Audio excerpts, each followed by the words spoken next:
നാടകീയതയാണ് ട്രംപിന്റെ കൈമുതൽ. എല്ലാ അനിശ്ചിതത്വത്തിൽ ആക്കി നിർത്തിയതിനു ശേഷം നാടകീയമായ ഒരു പ്രഖ്യാപനം.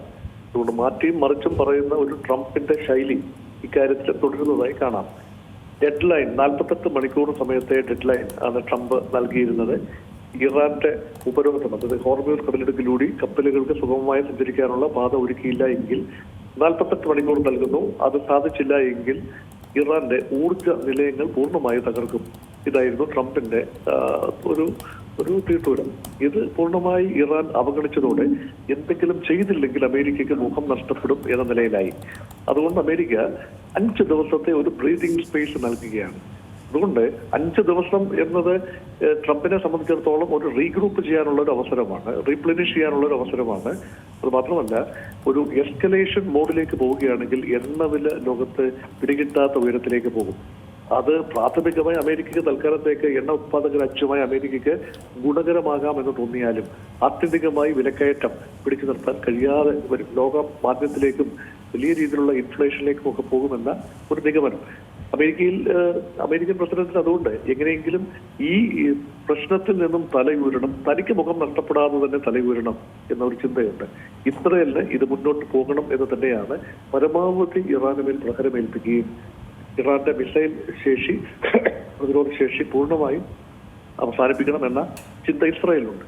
അതുകൊണ്ട് ഇസ്രായേലും അമേരിക്കയും തമ്മിലുള്ള കോർഡിനേഷനും ഇവിടെ വലിയൊരു ചോദ്യചിഹ്നമായി നിൽക്കുകയാണ്. ഇപ്പോൾ യഥാർത്ഥത്തിൽ യുദ്ധത്തിൽ നിന്നും 5 ദിവസത്തേക്കെങ്കിലും താൽക്കാലികമായി പിൻവാങ്ങിയിരിക്കുന്നത് യുണൈറ്റഡ് സ്റ്റേറ്റ്സ് ഓഫ് അമേരിക്കയാണ്.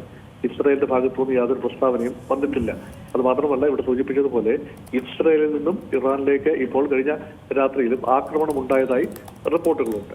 ഇറാന്റെ ഭാഗത്തുനിന്നും ചെറിയ ആക്രമണങ്ങൾ ഉണ്ടാകുന്നുണ്ട്. അതുകൊണ്ട് വെടിനിർത്തൽ എന്നത് പൂർണ്ണമായ അർത്ഥത്തിൽ നിലവിൽ വരണം എങ്കിൽ 2 ഭാഗവും ഇസ്രായേലും അമേരിക്കയും അതോടൊപ്പം തന്നെ ഇറാനും പൂർണ്ണമായി പ്രത്യാക്രമണങ്ങളിൽ നിന്നും മാറി നിൽക്കുക എന്നതാണ്. അതൊരു കാര്യം. 2, ഇതിനുവേണ്ടി അമേരിക്കൻ പ്രസിഡന്റ് പറഞ്ഞ ഒരു കാര്യം ഇറാനുമായി നിരന്തരമായി ചർച്ചയിലായിരുന്നു. ആ ചർച്ചയിൽ ഉരുത്തിരിഞ്ഞ ചില നിഗമനങ്ങളുടെ അടിസ്ഥാനത്തിലാണ് ഇപ്പോൾ തങ്ങൾ 5 ദിവസത്തെ വെടിനിർത്തൽ നിൽക്കുന്നത്. ഇതിന് മറുപടി ഉടൻ തന്നെ ഉരുളക്കുപ്പേരി എന്ന നിലയിൽ ഇറാൻ കൊടുത്തു കഴിഞ്ഞു. യാതൊരു ചർച്ചയും യുദ്ധവിരാമത്തെക്കുറിച്ച് യാതൊരു ചർച്ചയും ഇറാനും അമേരിക്കയും തമ്മിൽ നടത്തിയിട്ടില്ല എന്ന് ഇറാൻ തുറന്നു പറയുമ്പോൾ ഡൊണാൾഡ് ട്രംപിന് അവിടെ മുഖം നഷ്ടപ്പെടുകയാണ്. അപ്പോൾ ഡൊണാൾഡ് ട്രംപ് ഈ യുദ്ധത്തിൽ താൻ ഉദ്ദേശിച്ച രീതിയിൽ കാര്യങ്ങൾ മുന്നോട്ട് പോകുന്നില്ല, അല്ലെങ്കിൽ ഇപ്പോൾ ഈ രീതിയിൽ മുന്നോട്ട് പോയിട്ട് അമേരിക്കയ്ക്ക് വലിയ നേട്ടമില്ല എന്ന് കണ്ടതുകൊണ്ടാവാം ഒരു താൽക്കാലികമായ പിന്മാറ്റം ആത്യന്തികമായ പിന്മാറ്റത്തിന്റെ നാന്ദിയായി കണ്ടുകൊണ്ട് തങ്ങൾ ലക്ഷ്യങ്ങൾ പൂർത്തീകരിച്ചു കഴിഞ്ഞു, അതുകൊണ്ട് ഇനി യുദ്ധം തുടരുന്നതിന് താല്പര്യമില്ല എന്ന് പറഞ്ഞുകൊണ്ട് ഏകപക്ഷീയമായി യുദ്ധം അവസാനിപ്പിക്കാനുള്ള നീക്കങ്ങളിലേക്ക് പോകാം. ഇറാൻ കൂടി സഹകരിച്ചെങ്കിൽ മാത്രമേ ഒരു കരാറിൽ ഏർപ്പെടാൻ കഴിയൂ. ഒരു കരാറിൽ ഏർപ്പെടുന്നതിനെ കുറിച്ച് ഇപ്പോഴും ആരും സംസാരിക്കുന്നില്ല. യഥാർത്ഥത്തിൽ മധ്യസ്ഥ രാജ്യം എന്ന രൂപത്തിൽ ഒമാന്റെ പ്രതിനിധികളുമായി ഒരുപക്ഷെ സ്റ്റീവ് വിറ്റ്കോഫോ ജാറഡ് കുഷ്ണറോ സംസാരിച്ചിട്ടുണ്ടാകണം. അതുപോലെ ഇറാന്റെ നേതൃത്വവും ഒമാനുമായി സംസാരിച്ചിട്ടുണ്ടാകാം. പക്ഷേ ഇറാനുമായി അമേരിക്ക നേരിട്ട് സംസാരിച്ചു എന്ന ക്ലെയിം പൂർണ്ണമായി തെറ്റാണ് എന്ന് ഇറാൻ പറയുമ്പോൾ ട്രംപിന്റെ മനസ്സിൽ ചില ആശങ്കകളുണ്ട്. അതുകൊണ്ട് പിന്മാറ്റത്തിന്റെ സൂചനകൾ ഇവിടെ കാണാം. അതുകൊണ്ട് ആത്യന്തികമായി ലോകസമാധാനം ഉണ്ടാകും. ഈ ഹോർമൂസിന് മേലുള്ള ഒരു ഇറാന്റെ നീരാളിപ്പിടുത്തം അവസാനിപ്പിക്കാതെ അമേരിക്കയ്ക്ക് പിന്മാറുന്നത് മുഖം നഷ്ടപ്പെടുന്നതിന് തുല്യമാകും. പക്ഷേ ഹോർമൂസിന് മേലുള്ള നിയന്ത്രണം ആ രീതിയിൽ ഉണ്ടാവില്ല എന്നാണ് ഇറാൻ പറയുന്നത്. അമേരിക്കൻ കപ്പലുകൾക്കും ഇസ്രയേലി കപ്പലുകൾക്കും ഹോർമൂസ് കടലിടുക്ക് കടക്കുന്നതിന് ശക്തമായ നിയന്ത്രണങ്ങൾ ഉണ്ടാവും. മറ്റ് കപ്പലുകൾക്ക് തീർച്ചയായും കടന്നു പോകാം എന്ന് പറയുമ്പോൾ ഹോർമൂസ് മേഖല സുഗമമായി കഴിഞ്ഞാൽ പിന്നീട് യാതൊരു രീതിയിലും അമേരിക്കയ്ക്ക് ഇറാനെ ആക്രമിക്കാൻ കാരണങ്ങളില്ലാതെ ആവുകയാണ്. അതുകൊണ്ട് ഇറാന്റെ മേലുള്ള കടുത്ത ഉപരോധം അവസാനിക്കുകയും ഇറാന്റെ എണ്ണ ഉൾപ്പെടെയുള്ള കാര്യങ്ങൾ ഹോർമൂസിൽ നിന്ന് പുറത്തേക്ക് കൊണ്ടുപോകാനാവുകയും കാര്യങ്ങൾ സുഗമമാകുകയും ചെയ്താൽ ഈ യുദ്ധത്തിന്റെ അടിസ്ഥാന കാരണങ്ങൾ തന്നെ അപ്രസക്തമാകും. അതുകൊണ്ട് ഇറാൻ ആണവായുധങ്ങളുണ്ട്, ആണവശക്തിയുണ്ട് എന്ന് പറഞ്ഞുകൊണ്ട് എത്ര കാലം ആക്രമിക്കാൻ പറ്റും? അമേരിക്കയുടെ ലക്ഷ്യമായ ഭരണമാറ്റം അല്ലെങ്കിൽ റെജീം ചേഞ്ച് ഇത് നടപ്പാവില്ല എന്ന് ഏതാണ്ട് ഉറപ്പായി. ഒരു കരയുദ്ധത്തിലേക്ക് നയിക്കപ്പെടുന്ന സാഹചര്യം എങ്ങനെയും ഒഴിവാക്കണമെന്ന ചിന്തയും ഡൊണാൾഡ് ട്രംപിനുണ്ടാകും. കാരണം കരയുദ്ധം എന്നത് കുട്ടിക്കളിയല്ല. ആകാശ മേൽക്കോയ്മ എന്നത് സ്വാഭാവികമായി അമേരിക്കയ്ക്ക് സംഭവിക്കുന്ന ഒരു മിലിറ്ററി മേൽക്കോയ്മയാണ്. പക്ഷെ അതേ കാര്യം ആവർത്തിക്കണമെന്നില്ല കരയിൽ. അതുകൊണ്ട് കരയുദ്ധത്തിലേക്ക് പ്രവേശിച്ചാൽ ദീർഘമായ കാലം നീണ്ടു നിൽക്കുന്ന ഒരു പോരാട്ടമായിരിക്കും. അതിൽ ആത്യന്തികമായ വിജയം ആർക്കും ഉണ്ടാവില്ല. ഇത് മനസ്സിലാക്കി അമേരിക്കൻ പൊതു തെരഞ്ഞെടുപ്പും വരാനിരിക്കുകയാണ്. അതായത് ഇടക്കാല തെരഞ്ഞെടുപ്പ്. അത് നവംബർ മാസത്തിൽ വരണം. അതുകൊണ്ട് ഇപ്പോൾ ട്രംപ് വൈറ്റ് ഹൗസിലുണ്ട്. എന്നാൽ ഒരു മെയ് മാസം അവസാനത്തോടുകൂടി അമേരിക്കൻ പ്രസിഡന്റിന് ഈ പ്രചരണത്തിന് വേണ്ടി നീങ്ങേണ്ടി വരും. അതുകൊണ്ട് യുദ്ധത്തിൽ കേന്ദ്രീകരിക്കുന്നതിന് ബുദ്ധിമുട്ടുണ്ടാവും. അത് മാത്രമല്ല, അതിനുള്ളിൽ തന്നെ പൊതുജനാഭിപ്രായം പൂർണ്ണമായി ട്രംപിനെതിരെ തിരിയുകയാണെങ്കിൽ രാഷ്ട്രീയമായി അമേരിക്കൻ പ്രസിഡന്റിന് അത് വലിയ നഷ്ടക്കച്ചവടമാവും. സെനറ്റിലും ഹൗസ് ഓഫ് റെപ്രസെന്റേറ്റീവിലും ഭൂരിപക്ഷം നിലനിർത്താനായില്ല എങ്കിൽ യുദ്ധസന്നാഹവുമായി പുറപ്പെട്ടാൽ ട്രംപ് ഇനിയും പുറപ്പെട്ടു കഴിഞ്ഞാൽ അതിനുള്ള ധനസഹായം അനുവദിക്കേണ്ടത് പാർലമെന്റാണ്, കോൺഗ്രസ് ആണ്. ആ കോൺഗ്രസിൽ സപ്പോർട്ട് കിട്ടാതെയാവും.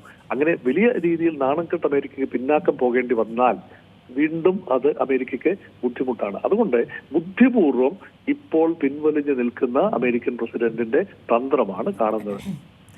മറ്റൊരു ചോദ്യം കൂടിയുള്ളത്, അതായത് ഈ പാകിസ്ഥാന്റെ ഭാഗത്തുനിന്നൊരു നിർണായക നീക്കം ഉണ്ടാകുന്നു എന്നാണ് മനസ്സിലാക്കുന്നത്. ഒരു സമാധാന ചർച്ചകളിലേക്കൊക്കെ പാകിസ്ഥാനും എത്തുന്നു എന്നുള്ള ഒരു മധ്യസ്ഥ നീക്കങ്ങളിലേക്ക്. അതിന്റെ ഒരു പിന്നിൽ എന്തായിരിക്കും? പാകിസ്ഥാൻ ഇക്കാര്യത്തിൽ ഇടപെടുക എന്ന് പറയുമ്പോൾ അതിന്റെ പിന്നിൽ എന്തെങ്കിലും ഉണ്ടാകുമോ? പാകിസ്ഥാന്റെ മനസ്സിൽ, അല്ലെങ്കിൽ എന്തിനു വേണ്ടിയാകും പാകിസ്ഥാൻ ഇതിന് മുൻകൈ എടുക്കുന്നത്?